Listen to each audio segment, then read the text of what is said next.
Coach, your team is coming off a 73-62 victory at Peru State last Saturday, which moved the Eagles to 6-5 in the conference standings and 13-10 overall. Your general impressions from that game? Well, obviously, it's a good game. You have to travel all the way to Peru, Nebraska to play. I think the element that was the most pleasing from a coaching perspective is that we had a very key position, Eric Franklin, our starting point guard, out for that game with a concussion. And we had to rely on our backup point guard, Cody Anderson, to pretty much lead the show. And I just don't think he could have come in and done a better job. I mean, he led us in every aspect that was asked of him, and he scored double figures himself. And that's a good sign when you know you can rely on your backups and your role players to come up and step up big on these big road trips. As you just alluded to, Cody Anderson was in double-figure scoring. He had a career high on Thursday in the game against Evangel by scoring 11. Matched that and even then some with 13 against Peru State. What did it mean to see him perform so well and to score a career high? Well, obviously it's not so much just him. He was able to engage our team. That tells you something about maybe coaching decisions. You know, he plays 2 games now. He had to play a lot in the Evangel game because Eric Franklin got hurt. So now he's getting to play and scoring all his points. Probably says something from a coaching standpoint. Why am I not playing him more? And I'm sure if I'm Cody, I'm probably trying to send that message. He's done everything that we've asked him to do. I think this opportunity that he's been given, he's relished in proving that he's capable of leading our team. But at the same time, it's a total team effort. I think the team rallied around him because they wanted him to be successful. That's a good sign of a team at this stage of the season. We're right there in the middle of the pack.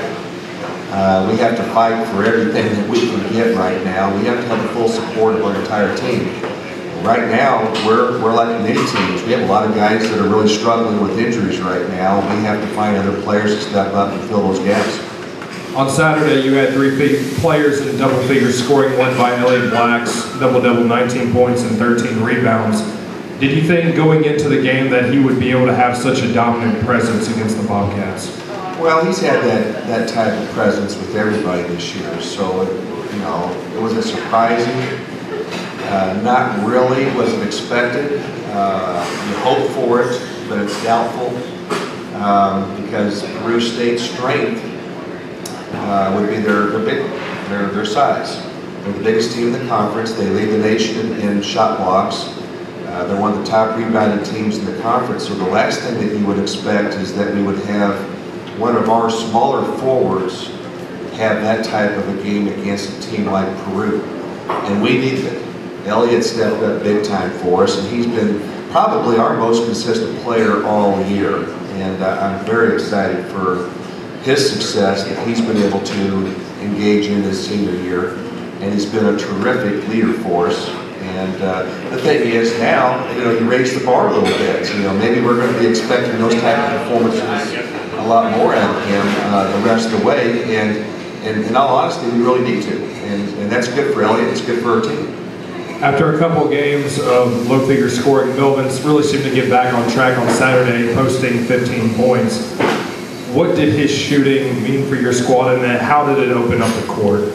Well, you know, Melvin started off the conference season, in my opinion, probably the best or top-rated player in the conference. Well, when that happens, you're going to be guarded a lot harder. And so over a course of 4 to 5 games, he's seeing double teaming, and we failed to have anybody else step up and contribute in his absence, or it's just a good strategy from the other team to be able to take him out. I like the standpoint from Peru is that he got injured. He's a warrior. He's bleeding all over the place, but he gets right back in there. He plays the rest of the game. He helps lead us. And now we have to wait for him to recover, you know, this week to see what his status is going to be for Saturday's game.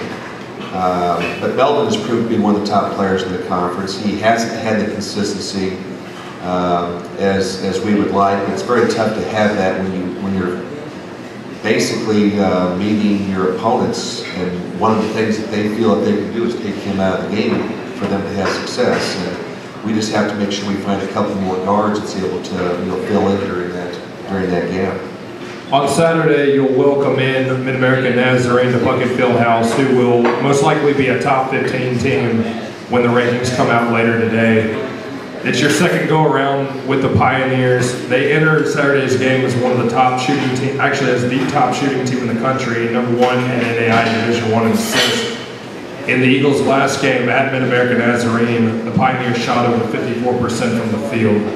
What can you learn from that first game that you'll hope to make a change for Saturday? Well, what we've learned and what we still are capable of doing might be a couple of different things. One is we didn't do a very good job of guarding.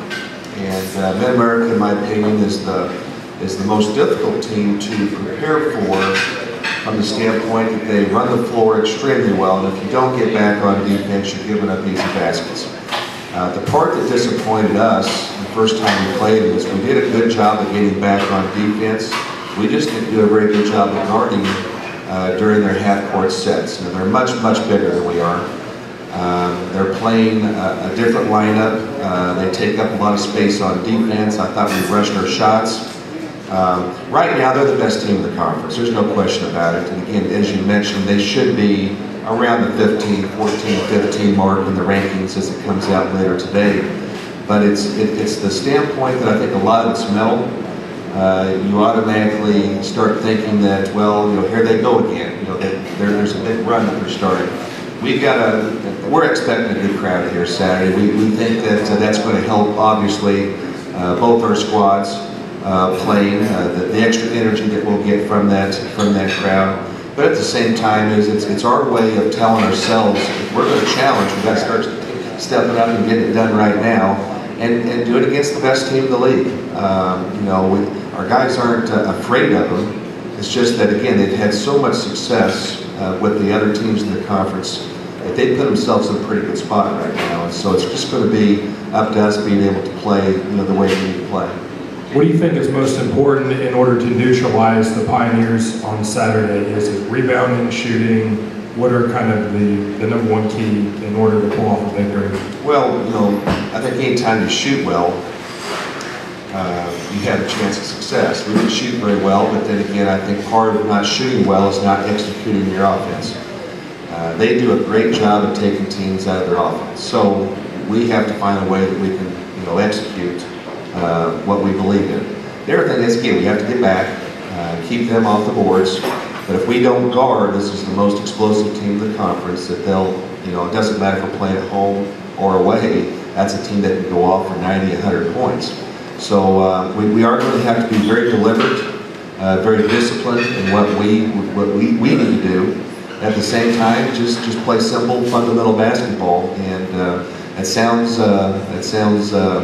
like something that ought to be fairly easy to do, but Mid-America makes that rather difficult. So just need to go back to basics, play a little harder, play a little smarter, and if we can get that accomplished, I think we can have a pretty good chance of coming out with that one with a win. Examining the box score from the last game, the stat that really sticks out to me is the turnovers. Central Methodist had 17, Mid-America only had 8.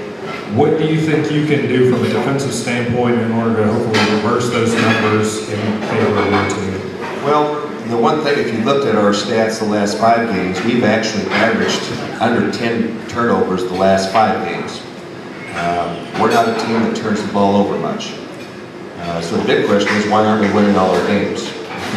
And it's either one night we're off on our shooting, we don't rebound.